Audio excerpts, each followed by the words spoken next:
My golden child siblings received $370,000 from our parents, while I got nothing. Yet they still mock my small wedding that I paid for myself. I finally snapped at the family dinner. I'm 27, male, and the third of 4 siblings. I've always felt like an afterthought.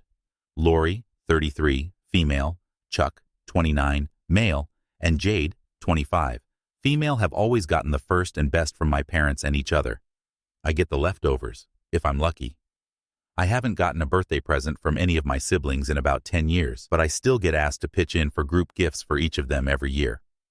On Friday night, we were having a family dinner, and it honestly felt like every other sentence was a dig at me, or a less than subtle brag by my siblings about something they had been given by my parents that I was denied. They talked about how nice almost all of our weddings were, but made sure to mention it was okay that my wife and I had a small, low-key wedding. They said it was okay because we loved it, but they brushed over the fact that my parents paid for all of my siblings' weddings but not mine because somehow they couldn't afford it since they were saving up for Jade's wedding. They brought up how little student loans they have because my parents helped them. All of them lived on campus at expensive 4-year schools. I lived at home and went first to a very prestigious, very hard-to-get-into watchmaking school. I got paid to attend the school, so I paid rent at home. My parents paid for my tools, and I appreciate the help. I really do. But they paid $150K each for my siblings, while they gave me $7,000 for tools. But to them, it's equal.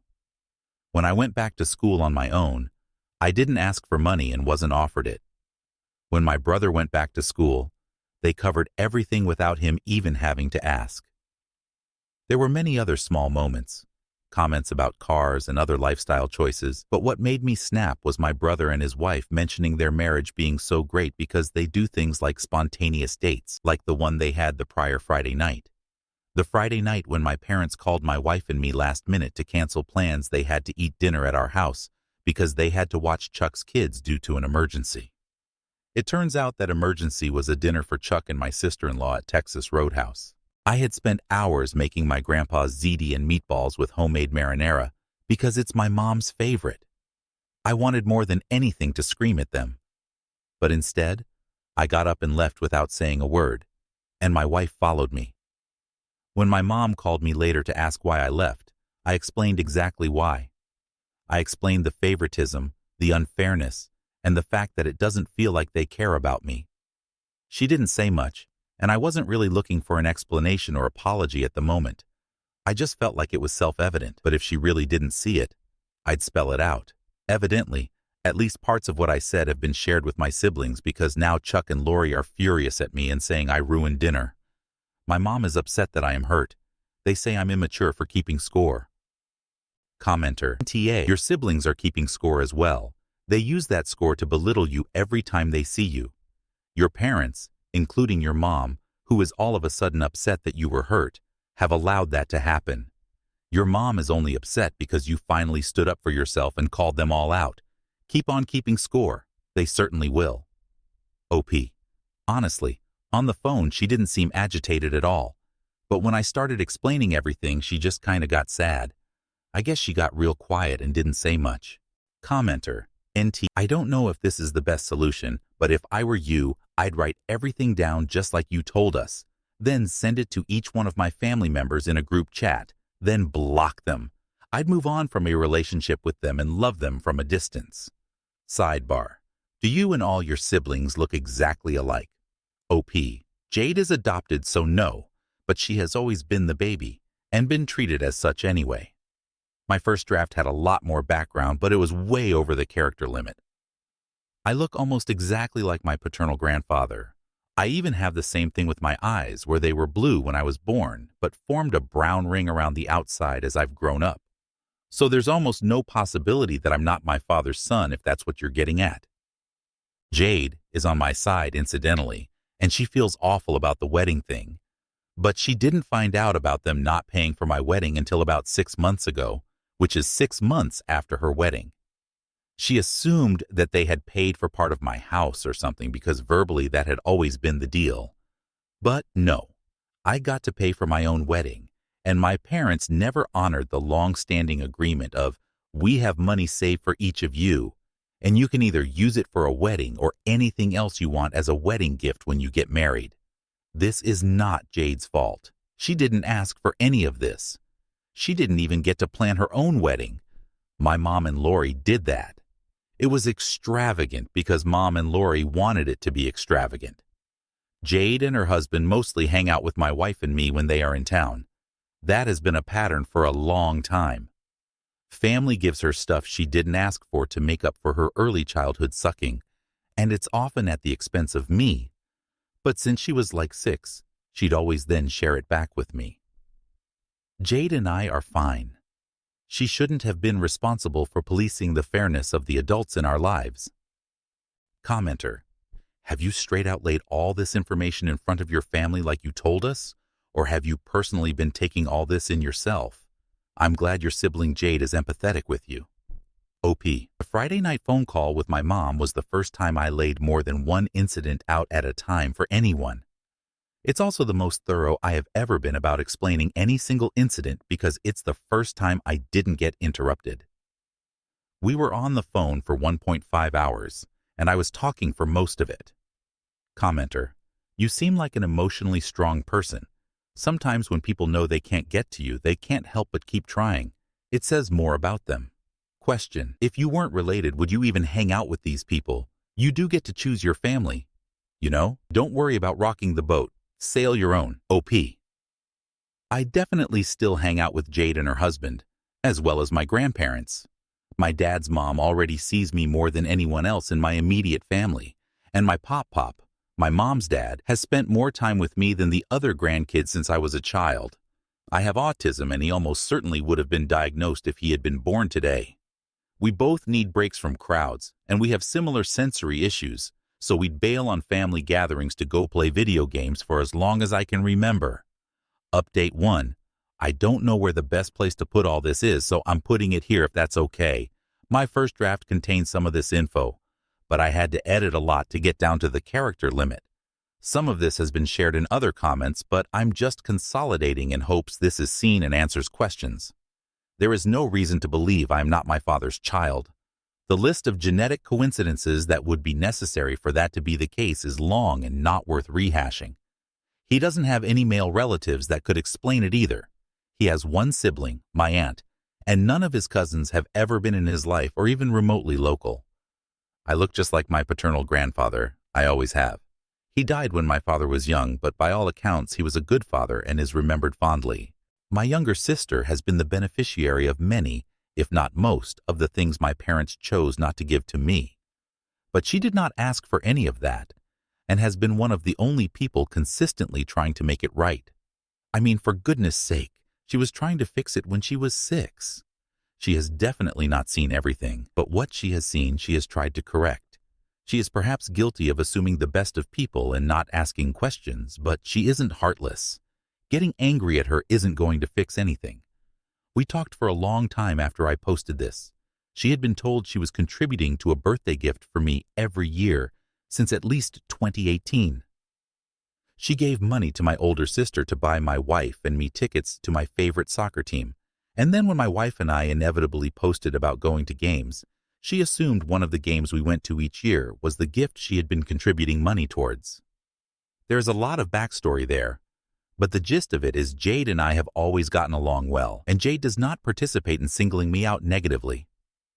She and her husband spend time with my wife and me frequently, usually just the 4 of us. I was definitely favored by my maternal grandfather growing up, but it's not like I got extra gifts or anything. He and I just have very similar personalities, and that showed at a young age. I am on the spectrum, and I feel very strongly that he might have been diagnosed as well. We both struggle mightily with a lot of sensory things. Loud crowds and being surrounded by a lot of disparate sources of noise, like perhaps his loud Italian family, overwhelm both of us. So both of us hide for at least some portion of all family gatherings. Over time, we started hiding together by just leaving to play video games or locking ourselves in the kitchen to cook. As an adult, he has made comments that indicate he sees that I'm not being given as much. In the last 2 to 3 years, he has definitely given more items to me than anyone else, things he wants me specifically to have now when he passes, and that he wants me to enjoy now. That was definitely a source of tension on Friday.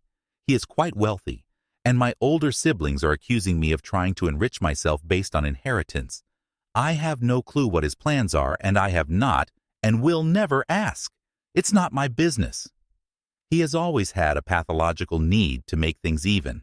Everyone gets the same number of boxes at Christmas with as near as possible the exact amount of money spent on each recipient, so I do not expect him to behave differently with his estate. I honestly expect that anything that doesn't go to charitable causes will be divided evenly, but I really think it's all going to charity, where my older siblings see the monetary value of his record collection and view it as a financial windfall. I just see a beautiful collection of music I get to keep listening to. I'd never sell that. They feel that I'm hoarding the antique watches he gave me, the most valuable of which is a 60-second Timex Marlin. But again, they just want me to sell them and divide the cash. First of all, they aren't valuable except in sentiment. Second of all, Pop is very much still alive and only gave them to me because he knows I will repair the ones I like and wear them. Selling them would be extremely rude and entitled. They are angry that he gave me his first nice car because it does have nominal value even now. Too old to be valuable, it's a reliable vehicle. Not old or rare or desirable enough to be a collector's item, but to me, it's a sentimental item. It was his Sunday car for years, and while I've had to put a lot of work into keeping it running well, it's in excellent cosmetic condition. My older siblings are contesting that actually I am the favorite, and the very measurable and extremely generous financial gifts given to them by my parents are somehow dwarfed by their, in my opinion, very inflated estimation of the financial value of the gifts my grandfather has given me. Recently, my paternal grandmother has openly favored me more and more as I've aged. Again, this is not financial, and to my knowledge, she isn't in a position to leave me an inheritance, not that I'd even ask that of her. There is an old clock of hers made by a local clockmaker housed in a handmade cabinet that I used to spend hours looking at when I was really young. She actually put multiple labels inside of it as early as when I was 5 or 6 saying that it belongs to me. But I didn't ask for that. I appreciate it, and I will gladly accept it if she still feels that way when the time comes. But I don't spend the time with her as some sort of plot to steal her clock. I just like hanging out with my own. She's a really funny lady, and she likes walking with my wife and me and our dogs. She stays with us in our house on holidays in lieu of staying in the guest house my parents had built for her. My siblings are under the impression that she has somehow supported me financially. Again, unless there is something I am not aware of, she is very much not in the position to do this. My wife and I will be meeting with my parents at some point over the next week to talk. I do not know what to expect, but we'll be taking the time to write stuff down in preparation. I don't even know what I want from it, but I will be bringing up family therapy. Update 2. So update time. About a week after the post, my wife and I sat down with my parents and cleared the air. As several people suggested, I wrote down my thoughts and compiled, to the best of my knowledge, a listing and full accounting of the disparity between what my siblings were given over the years and what I was given. I did actually sit down and do the math, and it turns out that while I was at the technicum, I actually paid my parents more in rent than they ever paid for my tools. But the final reckoning came down between $370,000 on the high end, Jade, to negative $190,000 on the low end, Chuck, for how much my parents directly gave to my siblings that they never gave me. Sitting down and seeing the full amount all spelled out like that is probably the angriest I've gotten during this whole mess. My parents had been aware there were discrepancies but really pushed back on the actual amounts until we sat down and went through each major gift incident case by case, by which point my dad admitted my reckoning was likely conservative. That was more or less the end of any productive talk that night. My dad just claimed they didn't think it had gotten that bad, but wouldn't give any details about how they could have possibly not noticed in the interim. Chuck and Lori continued to escalate their anger, continuing to call and text me. My parents and extended family. I have not spoken to either of them directly since and don't expect to anytime soon. Roughly a week after that first sit-down, my mom and dad asked to meet again. Lots was said. But the gist is this: they felt I was doing well and didn't need their help. Basically, they thought I would be fine without them. They admitted they probably live outside their means and gave more to my older siblings than they should have and could never have given me that much. They claimed the timing of my wedding lined up with probably the most dire of their overspending, slack of saving, and that they literally did not have the funds to live up to their promise, especially as they were paying for Jade's tuition, car, and apartment at that time. They have offered money. They have offered to pay for vacations, a car, all kinds of stuff, but I think they don't really get it yet. My wife and I don't want their money, but we aren't really sure yet what an ideal resolution to this looks like. At least they have admitted they were unfair and are open to working things out. My wife and I spent Easter with Jade and her husband and my grandparents. My mom and dad came over in the evening. This seems to be more or less the new normal for now. Comments. Commenter: I bet they'll ask you for monetary help with end-of-life costs. OP: that's a bit of why I don't want to accept any gifts from them right now. As it currently stands, if nothing changed about our relationship between now and when they retire, I wouldn't feel any guilt about leaving them on their own. Although I'd bet anything Jade and her husband would make sure they didn't become destitute. I just really don't think I'd be in a position to be guilted into helping them if I let them pay off my mortgage, though I know they would try and use that as leverage. I know them too well not to know that's what they do. Right now, I don't wish any ill on them. I just wouldn't step in to help them, at least not monetarily. They spent recklessly. I think they still spend recklessly. I don't think any of my pop-pop's frugality or understanding of being poor made its way down to my mom. I think she doesn't remember when she was really little and his company hadn't taken off yet. Or if she does, she refuses to take any lessons from it. I don't think they have robust retirement savings, and I don't trust them to live frugally even if they do. I fully expect them to be broke within 5 years of retiring, and I don't want them to have a way to try and guilt me into helping. I know Chuck and his family aren't going to feel like they're in a position to help, even if they are. They make great money but always complain about being broke. By no definition are they broke. They just have expensive tastes and trashy friends. And unless there is amending offenses, Lori will likely be too mad at them for babying me by doing the bare minimum and listening to my grievances that she will be glad to see them suffer, especially if she doesn't think there's going to be anything for her to inherit. I really truly think she would discard her own parents without a second thought if they blew through her inheritance. More on Jade and the birthday gifts. I don't really have time to address everything, but the birthday thing with Jade was addressed in comments on the first post. The short version is she and her husband had been giving Lori money, a really sizable amount it turns out, every year to buy my wife and me tickets to see the Union play. Then, when we inevitably posted pictures of us at games, she assumed that at least one of those games was the gift. She even pointed out one of my Instagram posts last year that explicitly called it a birthday gift. I didn't specify it was my gift from my wife, and to be fair, the comment Jade left on it at the time, in retrospect, very much reads like she was glad I was enjoying her gift to me. So the reality is, Lori was just straight up stealing a couple of $100 from Jade every year for at least 5 years. I love Jade and her husband. They are very sweet but very naive. Both grew up wealthy, both grew up spoiled, and neither has any real sense of how much things cost. They just genuinely thought tickets to a Union game cost multiple times over what they really do and didn't blink when Lori asked for money for my birthday gift every year. Jade and her husband are not speaking to either of my siblings now.